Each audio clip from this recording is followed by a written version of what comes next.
Karena itu pria kaum bapa, kita percaya harus menjadi teladan, harus berada di garda terdepan, harus menjadi figur yang patut dicontohi, baik oleh istri, anak-anak, maupun juga mereka yang di sekitarnya, dalam bekerja, dalam membangun keluarga, jemaat, dan bangsa. Yang berikutnya, saudara-saudara, mau atau tidak mau, suka ataupun tidak, kita akan memasuki apa yang disebut dengan new normal. Artinya suatu era yang mengharuskan kita memiliki pola hidup, cara hidup normal baru. Dan cara hidup itu adalah pola hidup yang bersih dan sehat, yang mematuhi protokol kesehatan. Oleh karena itu, memasuki era ini, saya mengajak kita semua mulai dari keluarga. Mari kita membudayakan pola hidup yang bersih dan sehat. Dan pola ini menuntut kedisiplinan yang tinggi dari diri sendiri dalam menjaga imunitas tubuh. Kita sering kali menyampaikan, jangan lupa menjaga kesehatan diri, imun tubuh kita. Makan makanan sehat, rajin berolahraga, berjemur di sinar matahari pagi, rajin cuci tangan, dan selalu menjaga jarak, serta mengurangi berbagai aktivitas di tempat umum. Dan tak lupa kita mengenakan masker kemanapun kita pergi. Saudara-saudara yang kekasih, pola hidup ini tidak bergantung dari orang lain, tetapi pola hidup ini harus berakar dari diri kita sendiri. Dan itulah cara yang aman memasuki apa yang dikatakan kebiasaan yang baru. Saudara-saudara yang kekasih di dalam Tuhan, dengan demikian tidak hanya imun kita sehat, tetapi yang paling utama adalah kesehatan iman kita. Saya mengajak kita untuk selalu berdoa, rajin membaca Alkitab, beribadah, bersaksi, melayani, dengan mengandalkan kuasa Roh Kudus. Dengan hidup beriman seperti ini, kita menghadirkan apa yang sering dinyanyikan oleh anak-anak sekolah minggu, 9 buah roh. Kasih, sukacita, damai sejahtera, kesabaran, murahan, kebaikan, kesetiaan, kelemah lembutan, dan penguasaan diri. Jadi jangan cuma anak-anak tuh jago menyanyi, tetapi mari mulai dari keluarga. Cara normal baru yang sehat adalah menghadirkan 9 buah roh. Karena itu saudara-saudara, di hari yang penuh sukacita, di hari lahir gereja, kalau hampir 2000 tahun lalu Petrus berkhotbah, 3000 orang bertobat. Terang di jemaat Immanuel, saya percaya khotbah keluarga kita masing-masing akan membuat seluruh keluarga jemaat bertobat. Selamat merayakan hari Pentakosta dengan iman dan imun yang sehat, sehingga kuasa Roh Kudus akan terus menuntun dan memberkati kita hari ini, esok, dan selalu terus. Amin.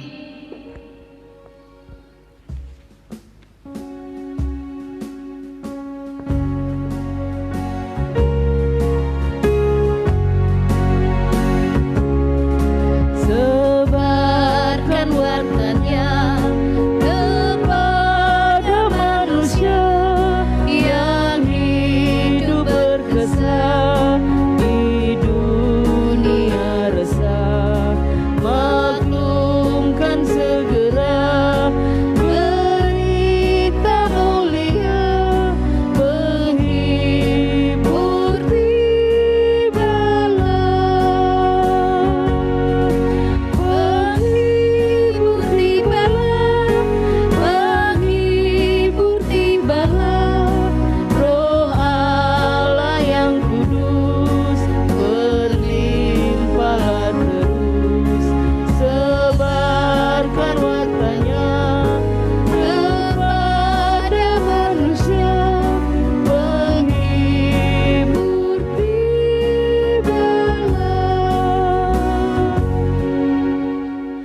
Saudara-saudara yang dikasih Tuhan, nats persembahan kita 1 Tawarik 16 ayat 29. Berilah kepada Tuhan kemuliaan namanya, bawalah persembahan dan masuklah menghadap Dia.